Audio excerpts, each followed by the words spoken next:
Norman Iran ABL YouTube channel. Like, share, and subscribe. Lovebird Talks and Tips.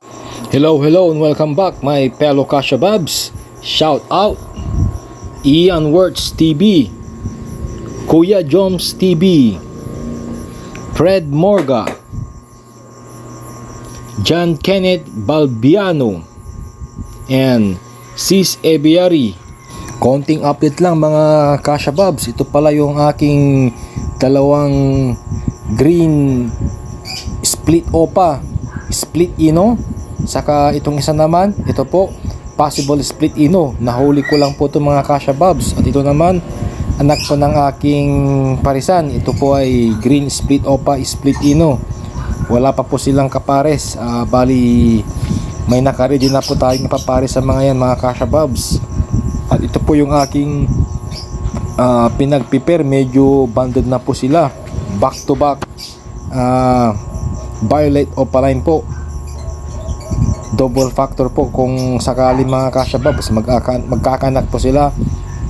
Double factor violet po. Ayan po sila mga Kashababs. Medyo matanda ng konti po yung hen. Yung kak po. Yan po yung hinarvest po natin last 2 months. Yan po sila mga Kashababs. Quality po na violet opaline. Normal lang po sila. Wala po silang kargang iba. Nagpaparami po kasi ako ng mga violet opaline mga Kashababs, at ipapares ko po sa mga par blue opaline.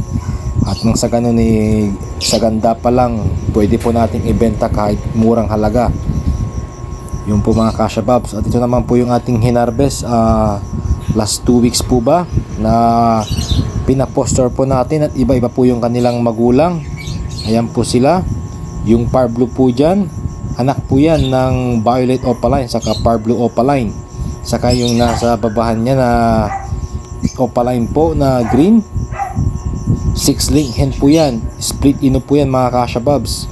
At yung katabi niya sa gilid po na may pagkayiwing, bali anak lang po yan ng mga normal na green opaline saka normal po na par blue mga Kashababs. Kargado po ng par blue. Dito po naman yung nest box na namatay po yung ating lutino. Ang nandyan lang po ay green opaline split blue. Wala po siyang kapares. At dito naman ang nandyan naman po ay isang green opaline split ino. Baka dyan po natin aayusin yung mga green opa split ino po natin na walang kapares. Ipapares po natin. At dito naman mga Kashababs, update po tayo sa mga pinaposter po natin. Ito po ay violet split opa pale follow po. Sa comparison po niya ay par blue split pale follow po. Nagkanak po sila ng par blue opaline pale follow mga Kashababs. Pinaposter po natin sa taas. Pero ang kanilang pinoposter, hindi po nila mga anak ito. Ayan po, dalawa pong anak ng lutino hen saka green ewing opaline po. Yang dalawang opaline po, green opaline split ino po ang mga yan. Yung isa ewing po, yung isa naman green opa po split ino. Dalawa pong 6 link hen. At yung blue opaline saka yung isa na mukhang natabunan po, anak po ng par blue opaline saka green split opa split blue ewing. Combo po yun, kaya naglabas po ng blue opaline saka isang green mga Kashababs. Ayun po, kaso yung green po hindi po makatayo. Yung po yung nilagyan po natin ng splay leg holder po mga Kashababs. Ito po yung poster parents po, mga back to back par blue po na fail follow saka split fail follow po. Sila po yung nagpo-poster sa mga simpleng anak. Target ko po kasi mga Kashababs mga par blue, yung mga hindi po, yung pong ibibenta natin mga opaline. Konting alaga din po ang gagawin natin para mapadami. At dito naman mukhang hindi po okay yung lutino na anak mga Kashababs. Matamlay po. Sana mabuhay po nila. Ayan po yung pagkain niya, mukhang hindi po nila napakain. Kinuha ko pala yung isang splay leg na nilagyan po natin ng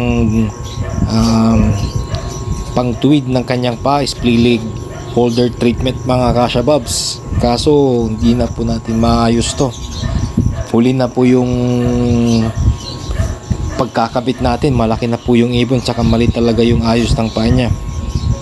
Umpisa pa lang dapat inayos na po natin. Ayun po, inalis ko na po yung ikinabit ko dahil malaki na po siya, kaso talagang hindi na po maibalik. Ayan po siya. Anak po ito ng Par Blue Opaline Hen saka Green Split Opa, Split Opa, Split Blue po. Kargado po ng Par Blue po ito mga kashababs. Ayan po siya. Bata pa po siya mga kashababs. Sayang naman at ganun po nangyari sa paa niya. Baka mahirapan po ito sa paglalakad at kung paano po ito lumipad, yun po ang ating uobserbahan. Pagkain pa lang baka hindi po siya makapunta dun sa patukaan. Malakas po siya at maliksi, yun nga lang po yung problema yung kanyang paa mga kashababs. Kung paano po ito tutungtong sa perch at kung kakain mga kashababs, at kung sakaling ipapares po natin kung makakapag-breed po ba ito dahil mali po yung kanyang posture. Kaya yun, isa po yun sa dagdag aral po sa atin, sa akin po mga kashababs, dahil medyo napabayaan ko po siya. Kaya ganito pong nangyari sa kanyang pa.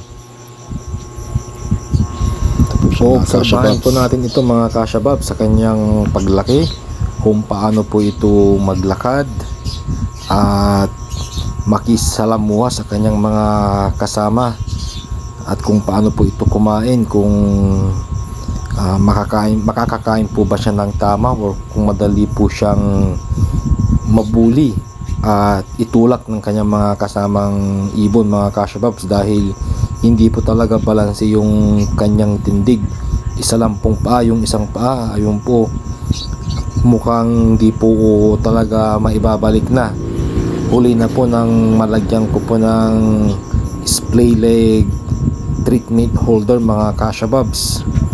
Sana hindi po ito mangyari sa inyong mga alagang ibon, kaya mas maganda kumpleto po yung kanilang nesting material mga kashababs. Salamat sa panunood mga kashababs, at kung nagustuhan mong video kong ito, pa-thumbs up, at kung hindi man, pa-thumbs up pa rin mga kashababs. Maraming salamat po.